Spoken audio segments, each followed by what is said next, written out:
आम्हाला साथ द्या। मला असं वाटतं की अर्थसंकल्पात न विचार करता योजना जाहीर केल्यानंतर त्या योजनेचं प्रचार करणं, त्याला प्रचारक नेमणे, जाहिराती करणे या गोष्टी सरकारला कराव्या लागत आहेत। म्हणजे स्वतःच्याच योजनेबद्दल त्यांना आत्मविश्वास नाही असा अर्थ आहे। आणि आता 1500चे वाढवतो म्हणतायत, म्हणजे आत्मविश्वासाची कमी फारच दिसते। तुम्ही पण अर्थमंत्री सगळी भीती वाटते भविष्यात? आम्हाला नाही भीती वाटत, कारण महाराष्ट्रातल्या त्यांची ही घोषणा करतात तर ती निवडणुकीची भीती वाटते म्हणून या सगळ्या योजना निवडणुकीत निवडून येणार नाही असे सगळे संकेत त्यांना प्राप्त आहेत। म्हणून तर तिजोरीचं दार काढून ठेवलं आता बाजूला। हा निवडणूक जुमला वाटते का? मला लाडकी बहीण हा निवडणूक जुमला वाटते?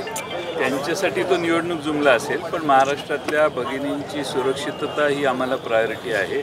आणि अशा पद्धतीने जे महिलांच्यासाठी काही पैसे देण्याचं धोरण ते राबवत आहेत, तर याच्यात थोडंसं सक्षमता आणू आणि शाश्वत असं धोरण आम्ही स्वीकारू, ज्यामुळं महिलांना कायम स्वरूपानं मदत होईल। पवार साहेबांनी ट्विट करताना असं म्हटलं की कोर्टाचा आदर राखावा, याच्यासाठीचा उद्याचा जो बंद आहे तो मागे घेत आहे।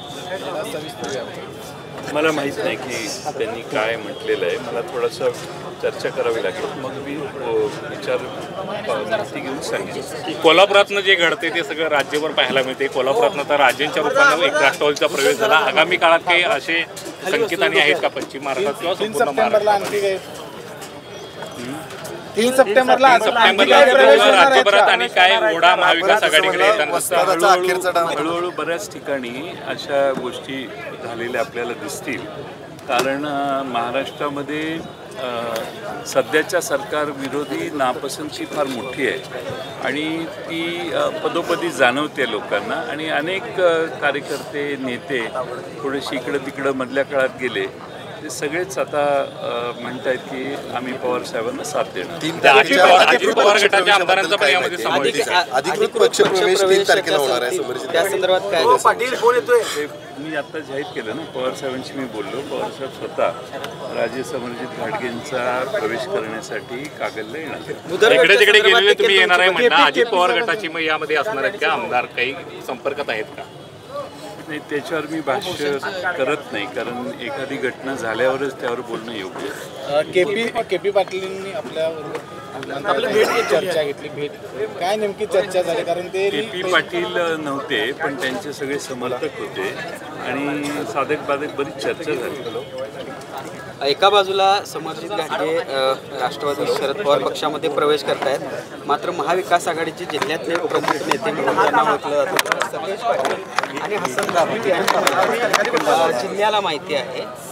या संदर्भात चर्चा झालेली आहे का त्यांच्या मैत्रीमध्ये? पक्षात आणि मैत्रीत फरक करतात लोक, दिसेल आपल्याला। शरद पवार साहेबांनी आवाहन केले सगळ्यांना की उद्याचं बंद मागे। मला माहित नाही काय एक्झॅक्ट केलंय, मी बघून तुम्हाला सांगतो। बंद पुकारलेला आहे, मात्र कोर्टाने यावर आक्षेप घेतलेला आहे। हा बेकायदेशीर बंद आहे, राजकीय पक्षांना असा बंद पुकारला, जर बंद पुकारला तर कायदेशीर कारवाई करा अशा सूचना हायकोर्टाने दिलेल्या आहेत।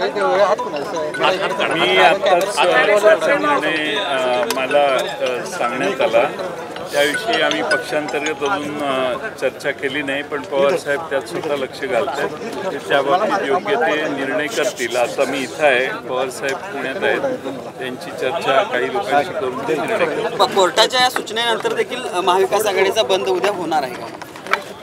तेच चर्चा करतील ते, मला माहीत नाही, कारण मला आत्ताच कळली ही माहिती। तुम्ही आता भाषणात मिळाला की वेळ आले की आम्ही करेक्ट कार्यक्रम करतो, राजे तर आता तुमच्या सोबत आल्यात, नेमका करेक्ट कार्यक्रम असं आहे की तुम्हालाही माहिती आहे, त्यामुळं मी त्याच्यावर बोलायची आवश्यकता नाही आहे। राज्यामध्ये वस्तादचा डाव पुन्हा पुन्हा पलटणार आहे। नाही, असं आहे की पवार साहेबांनी अनेक वर्ष अनेकांना संधी देऊन काम करण्याची संधी दिली। आज ते बरेचसे लोक साहेबांना सोडून गेली।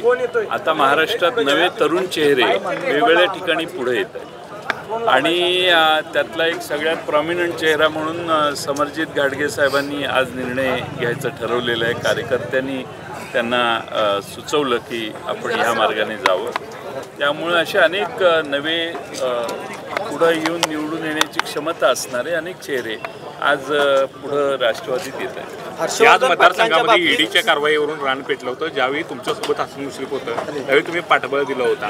आत्ताची पुढची रणनीती काय असणार आहे? नाही, आता ते लगेच सगळे रणनीती सांगायची गरज नाही, थोडासा वेळ द्या. खरं तर महाविकास आघाडीमध्ये मुख्यमंत्री पदाचा चेहरा असावे की नाही याबद्दल चर्चा सुरू असताना शरद पवार साहेबांनी असं म्हटलेलं आहे की राष्ट्रवादी ह्या सगळ्या चर्चेमध्ये नसेल किंवा राष्ट्रवादीकडून कोणी इच्छुक नाही.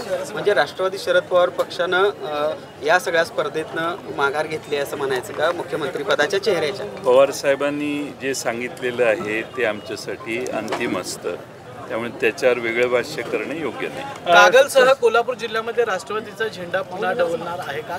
तर नवीन नक्की. कोणकोणत्या मतदारसंघात कागलचं कोल्हापूर जिल्ह्यामध्ये कागलला तर काहीच अडचण नाही आहे, पण आम्ही पूर्वी जे मतदारसंघात निवडणुका लढवतो बहुतेक त्या सर्व ठिकाणी आम्ही निवडणूक लढवणार. कोल्हापूर जिल्ह्यातल्या किती जागांच्यावरती तुमचा क्लेम ती ठरणार? संख्या आता महाविकास आघाडीची चर्चा अंतिम झाल्याशिवाय सांगणं संयुक्त. समर्जित गाडगेंचा निर्णय तर आज झाला. हर्षवर्धन पाटलांच्या बाबतीत काय नेमकी चर्चा सुरू आहे, तसा निर्णय होऊ शकतो? माझी त्यांच्याबरोबर काही संपर्क नाही आहे आणि संपर्क झाला तरी तुम्हाला ते सांगणं सध्या सोयीचं नाही. पवार साहेबांनी आत्ताच एक ट्विट केले उद्याच्या बंद संदर्भात. उद्याचा बंद हा मागे घेण्याचं आव्हान आहे ते ट्विट करून शरद पवार साहेबांनी. काय मला माहीत नाही, मी पाहिलेलं. लाडक्या बहिणी मुख्यमंत्री म्हणतात की यांनी लखपती करणार असं नाशिकमध्ये जाहीर केलं.